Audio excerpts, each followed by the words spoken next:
हाकणारा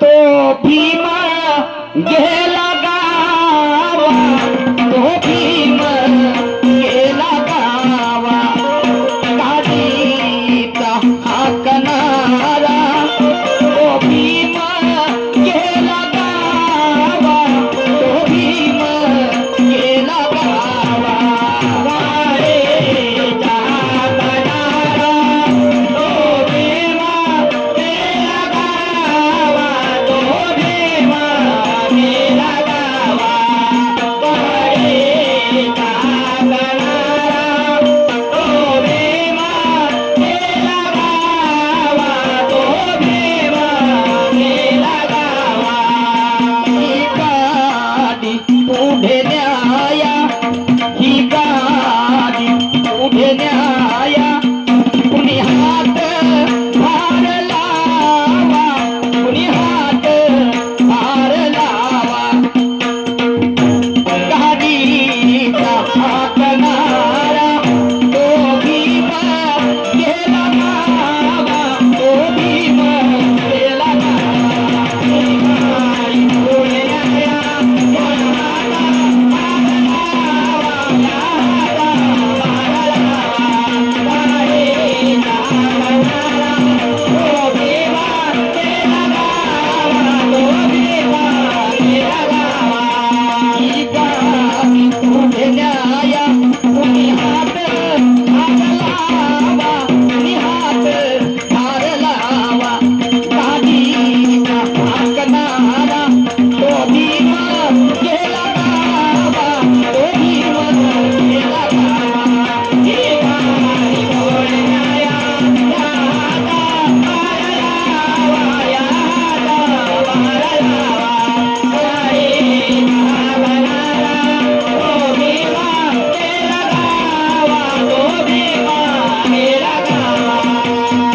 सन्माननीय आमचे आदर्श नारायणजी डोणेकर साहेब हल्लीमुक्ता पानमारा यांच्याकडे या विचारधारेवरती 100 गज दान मिळालेलं आहे, त्यांना सुद्धा कोटी कोटी प्रणाम, धन्यवाद। आणि म्हणून म्हणायचं आहे, वैसे तो इंसान जिंदा होते ही मर जाते हैं, पर वतन के लिए मर मिटने वाले इंसान अमर हो जाते हैं, मरावे पण कीर्ती रूपाने उडावे, समजले की नाही, नाहीतर ढोरं वासरे जीवन जगतात हो।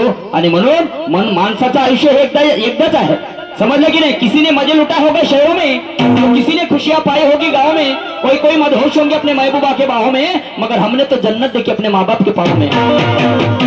हाँ, एकदा उगवलेलं फुल पुन्हा कधी उगवत नाही, एकदा मिळालेला जन्म मनुष्याला परत पुन्हा कधी मिळत नाही। अनेक माणसं मिळतील तुम्हाला या जगामध्ये, पण तुमच्या लाखो लोकांना, लाखो चुकांना माफ करणारे तुमचे आई वडील काय एकदा सोडून गेले तर ते परत पुन्हा कधी तुम्हाला मिळत नाही। आणि म्हणून एका पुढे काय म्हणतो ते,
म्हणून नकारे देव कोणी, नकारे देव कोणी, अंतरी भेद भावा, अंतरी भेद भावा, गादी हाकणारा तो भीम गेला गावा, तो भीम गेला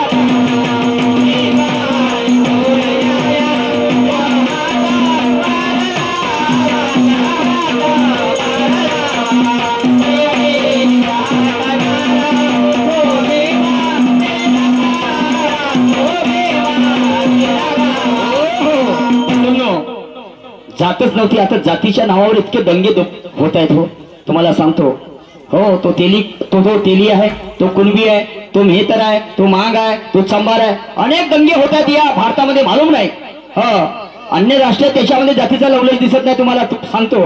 परंतु बुद्धाच्या काळामध्ये जातच नव्हती तुम्हाला सांगतो. कारण सिद्धार्थाची आई म्हणजे शुद्धोधन राजाची जी अर्धांगिनी होती महामाया, ही कोली गणाची होती. त्यावेळेस गण होते तुम्हाला सांगतो. गण म्हणजे लोकांचा समूह, समजलं की नाही. गण म्हणजे गणपती नाही. खरा इतिहास तुम्हाला जर वाचायचा असेल, इथे अभ्यासक ज्ञानी पंडित लोक असतील तुम्हाला सांगतो. गण म्हणजे लोकांचा समूह. पण काय आहे मला समजत नाही बंधूंनो. मी जे आपणापुढे माझ्या वाचण्यात जे काही आहे ते सांगण्याचा प्रयत्न करतो. अनेक विद्वान जे आहेत खैरे कुणबी समाजाचे, समजलं की नाही. मामा देशमुख यांनी अनेक पुस्तकं लिहिली. हो आणि खरा इतिहास त्यांनी सांगितलेला आहे. तर 5 गण होती बुद्धाच्या काळामध्ये. द्रविड, लिच्छवी, कोलियन, द्रविड, लिच्छवी, कोलियन अशा प्रकारचे 5 गण होती इसवी सन पूर्व तुम्हाला सांगतो 563. समजलं की नाही. परंतु त्या काळामध्ये जो शेती करत होता त्याला काय म्हणत होते? कणबी. कुणबी नव्हते म्हणत, कणबी म्हणत होते. कण म्हणजे माती, समजलं की नाही. आणि बी म्हणजे बियाणे. मातीमध्ये बियाणं पेरून एका दाण्यापासून हजारे दाणे तयार करणारा त्याला कणबी म्हणत होते.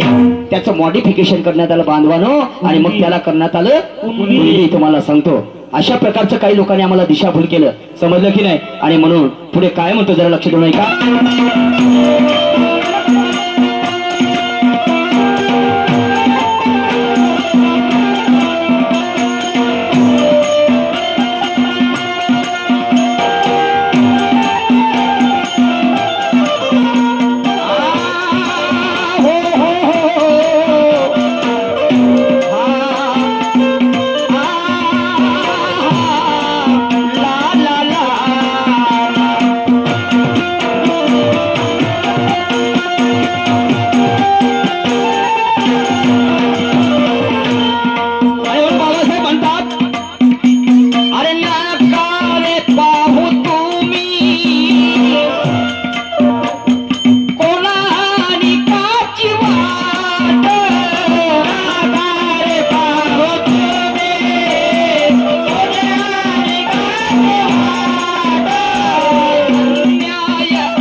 बंधूंनो आमचंच रक्त आम्हाला बेईमान झालं.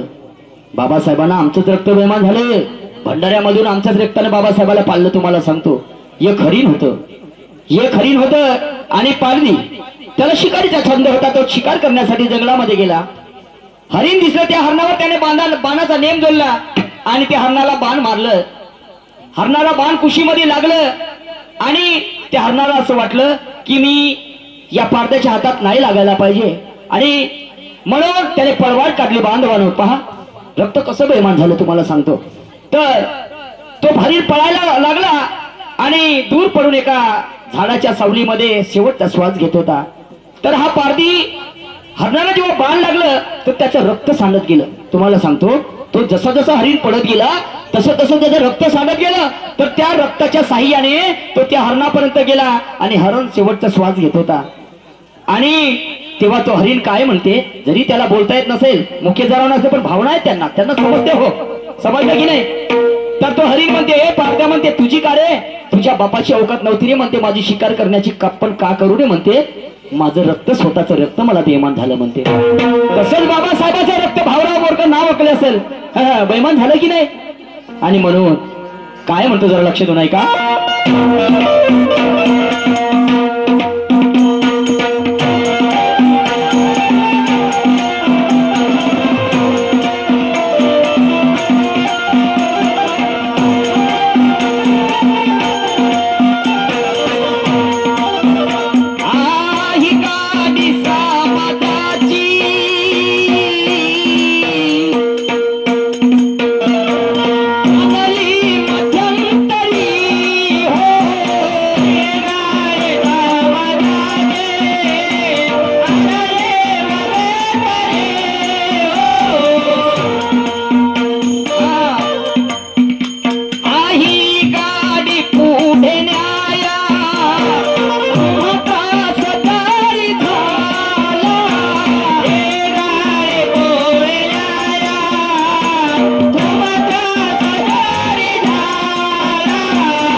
शेवटचा कडवं सादर करता वाहन आणि या गीताची कळीवडी दिवंगत मंगलजी शिंदे साहेब शेवटच्या कड्यामध्ये लिहितात. ऐका पुढे काय म्हणतो.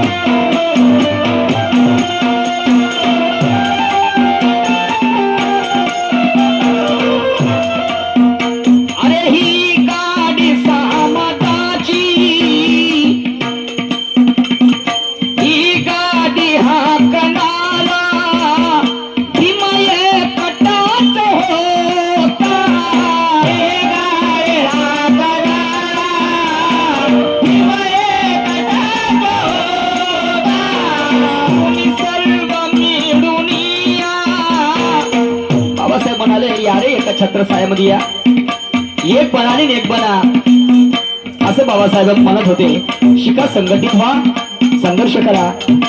शिक्षण भरपूर घेतलं हो, पण संघटित आम्ही झालो नाही आणि चांगल्या गोष्टीसाठी आम्हाला संघर्ष करता आला नाही. मात्र सक्का भाऊ पक्का वरील जरूर झालो आम्ही. आणि म्हणून ही गाडी हाकणारा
पुढे सादर करीत बांधवानं